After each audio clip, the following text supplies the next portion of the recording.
Hello, it's me, Lorenzo Buttram Hubbard, and welcome to another blog with Lawrence Hubbard Designs.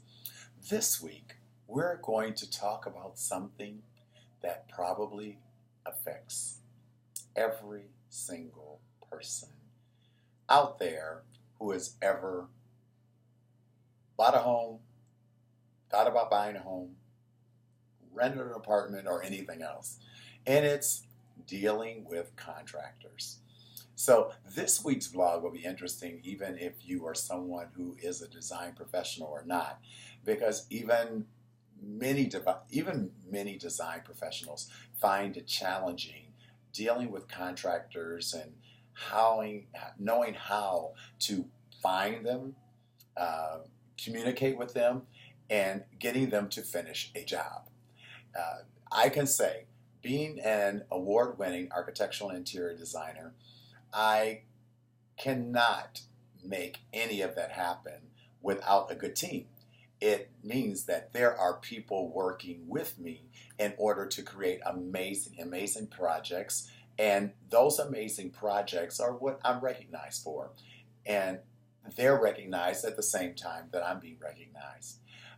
So let's start at the beginning.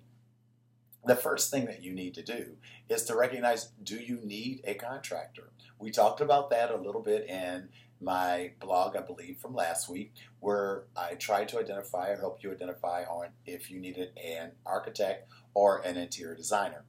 Well, you also need to use some of those same tools to decide if you need a contractor.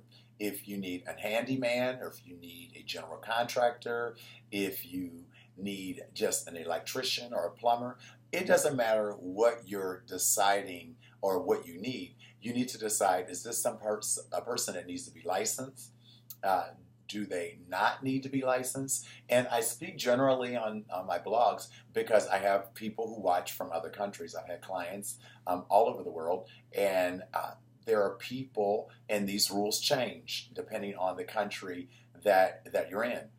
I don't like to see people spend money unwisely. I like to see you spend your money wisely. So I don't want you to contract someone. Don't hire an electrical engineer when you're just looking to have somebody hang a ceiling fan. Does that make sense? So make sure that the contractor that you're looking for, first identify if you need one, and then make sure that the contractor that you're hiring is actually the contractor that you need for that particular job. I'm very funny when it comes to contractors and people putting pictures of their work on the internet. If you look at my website, I don't have a lot of pictures, because I think that, one, people steal your pictures and they just go to your website to steal pictures of your work. That's one. Two, I don't think that you can get a true representation of someone's everything that it takes to get a job done just by looking at a picture. So I like for people to see more on my website, professional jobs that I've handled in the past, the testimonials from other clients, things like that. I think that those things are important. And also, people just lie. They put up fake pictures that don't even belong to them.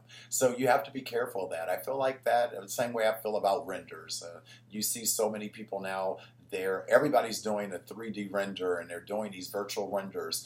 But when you see the final project, it looks nothing like the render. So I'm not really a huge fan of renders alone. I think that renders need to be supported by other things, and a design professional, for example. So anyway, I believe that finding a contractor, the best way to find a contractor is through a referral, not necessarily going online and just randomly looking for somebody that is just out there. There are all types of places that offer referrals, but be careful the type of referrals. I mean, if you go someplace and they're just giving you names, like, I'm not going to, there are certain home goods stores that are out there that will just give you a list of contractors. They're not necessarily giving you a referral of this contractor. These are just contractors that they're telling you that do this particular type of work. A referral is calling a friend, or if you live in a high rise, talking to the general manager, and she says, this is someone that I know their work. I know that they finished their work on time. I know that they didn't rip anybody off. I know that the person that they did the work for was happy with the work. That's a referral. Just giving you a name of somebody that does work, that is not a referral. Girl, you could have did that on your own on Google. So basically make sure that you are getting your referral from a reliable source and someone that you trust, not just any random source.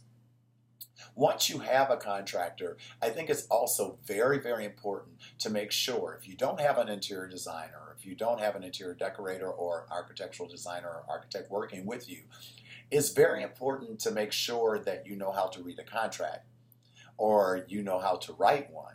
Because your contract that you have with that contractor, and sometimes if you're just doing a little job, okay, you just need a receipt or a quote or something like that. But if you're doing more work, then the contract is very important because the contract should spell out several things. One, it should spell out, is this person licensed or if they're not licensed? And so you might want to check on their license and make sure it's current. If you're working inside of a building, high rise, are they insured? Do they have the insurances that the building requires that they have in order to work in that particular building? Most buildings here in Miami require $1 million, $2 million. Like once again, I say these things change depending on where you're located, so make sure that you're researching depending on your municipality. Also, make sure that the contract spells out exactly what they're supposed to be doing. If they're going to be installing a brand new, let's say in your kitchen, they're installing brand new countertops and backsplash. Okay, does the contract spell out they're removing the sink, they're removing the faucet? Do you need a new faucet? Are they removing the garbage disposal? If there's any electrical and plumbing that has to be done, are they responsible for that electrical or plumbing, or does that have to be done by someone else?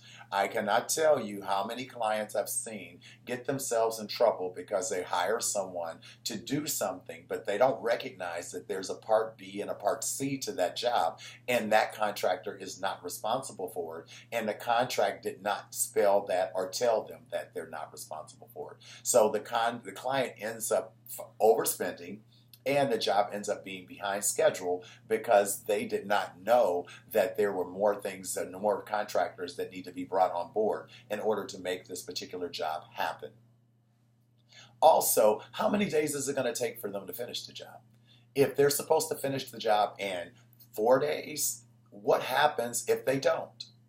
If they don't finish the job in 4 days, do they give you a discount? Do you start taking money away from whatever that balance is?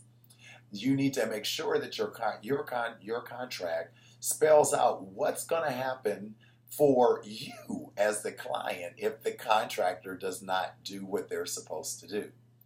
And it should have a start date. If a contractor tells you that they're going to start a job and on a particular date, you want to make sure that that contract is going to start on that date. Now, this gets to be a little tricky, and I'm very, very funny about this. I do not believe that contractors should start any job until 100% of the materials that they need to work with are on site. And when I say start a job, I don't even think they should give you a start date until the materials are on site. I am fair to contractors and to clients. If I have clients that I think are unrealistic, I tell them, you're unrealistic. If I have contractors that I think are unrealistic, I'm on them as well.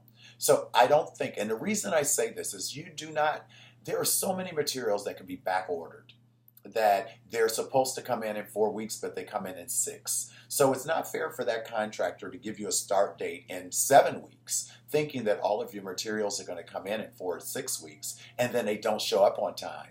And now they actually have blocked out a certain amount of time for you to start your job, and they can't start because your materials didn't show up on time. So I don't think that you should even negotiate or finalize that start date with a contractor until the actual all materials are there. And that's true as well if the contractor is responsible for purchasing the materials. And that's something that you have to decide. If you're on my jobs, anything in front of the wall, I'm responsible for.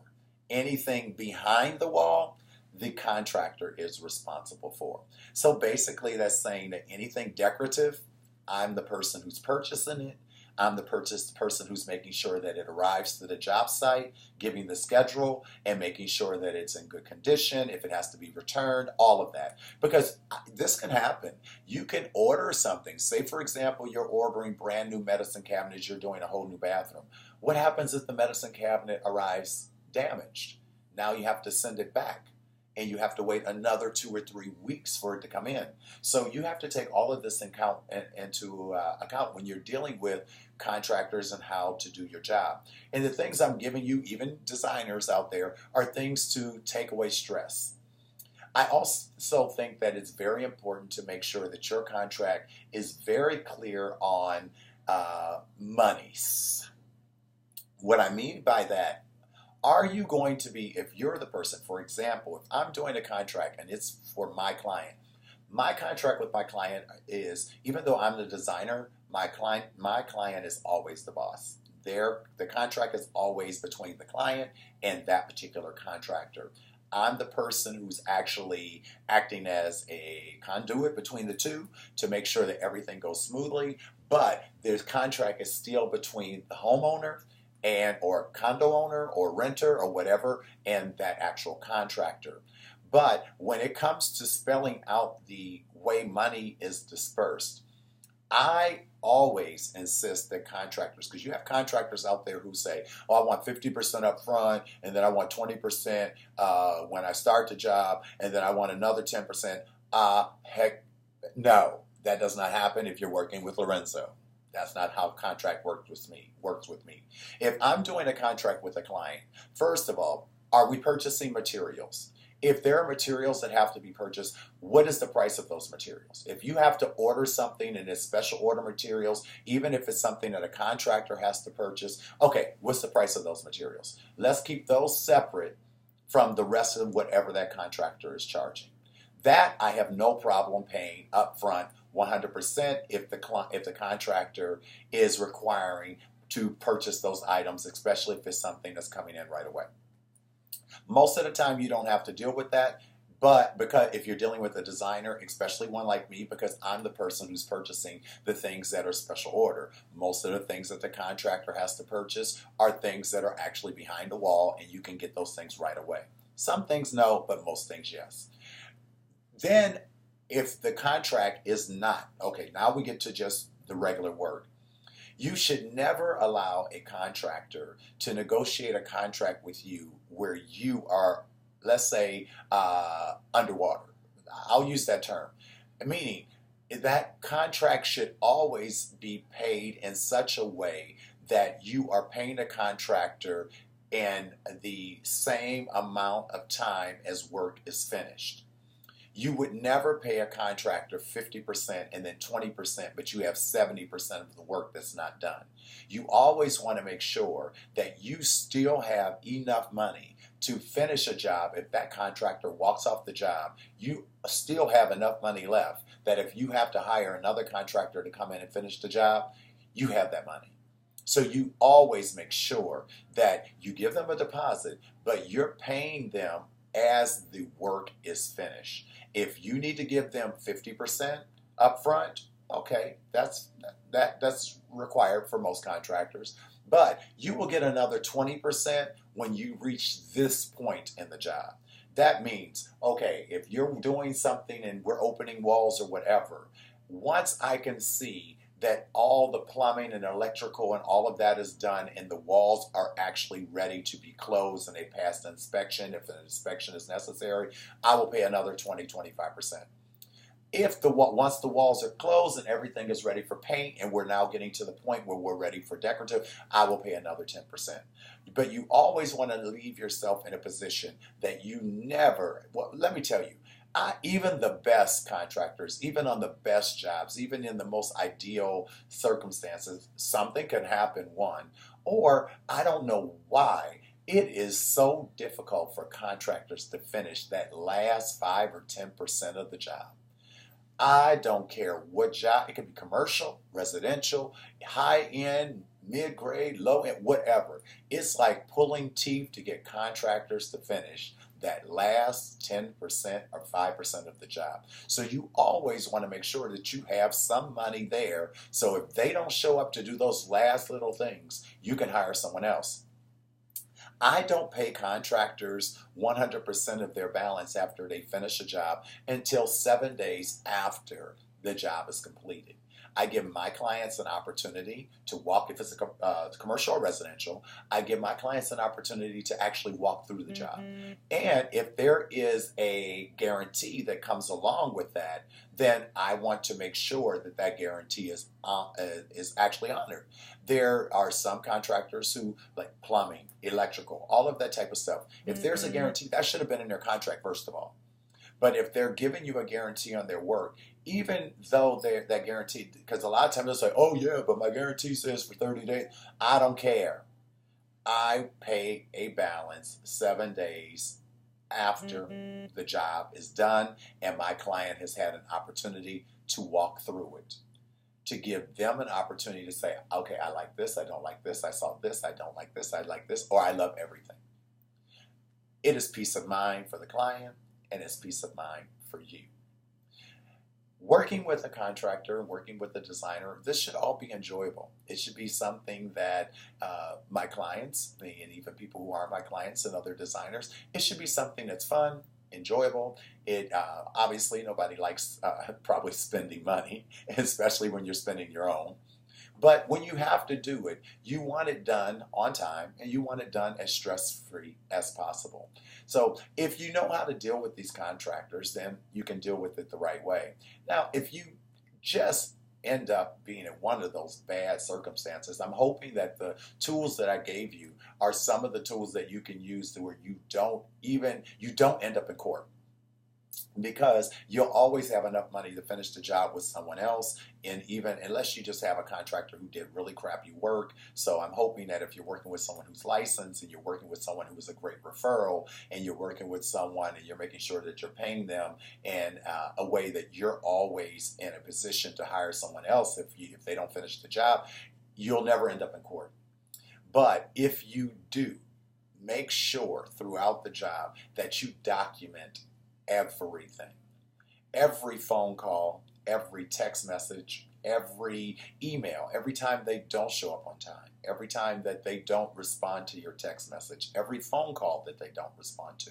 Make sure that you keep a record of all of that, because all of that is very important if you ever have to go to court. There's not a designer out there, an architect out there who's good, who's never been to court. If you have an architect or a designer and they say that they've never been to court, then they've probably only been working for about a week. But if you're good at what you do, you at some point you've had to have gone and deal with some type of contractor or some type of issue, so you know what you have to have. But clients, sometimes you guys don't. You don't know exactly what you're supposed to have, and if you're trying to do this on your own without hiring a designer, without hiring an architect, then you don't know all of the things that you're supposed to have. And make sure that this contractor is giving you the receipts that you're supposed to receive for the work that they've done. And I'm not, now, don't get me wrong, I don't want to be unrealistic. I don't necessarily think that, especially depending on the size of a job, that a contractor is supposed to be bringing you a receipt for every screw and every nut and every bolt. But if a client, if he is purchasing materials, there should be some type of receipt that shows this is what I spent on materials. keep in mind, a lot of these contractors, the price that they pay is different than a price that you pay. And I do not think that there's anything wrong with them. They get a discount on these things, and they get a discount based on the volume of money that they're spending and the amount of business that they've done. So that money is earned. That's money that they get. It's not their responsibility to pass that discount on to you. If they choose to do that, great, but do not feel like they're supposed to do it. So I hope that you guys learned some things, and if you have any questions, you can always shoot me an email. I am Lorenzo Buttram Hubbard, and you have been with me another week on Lawrence Hubbard Designs blog, and I enjoy doing this with you every week, and next week I'll have another great topic for you. So until then, enjoy, and I'll talk to you later. Bye-bye.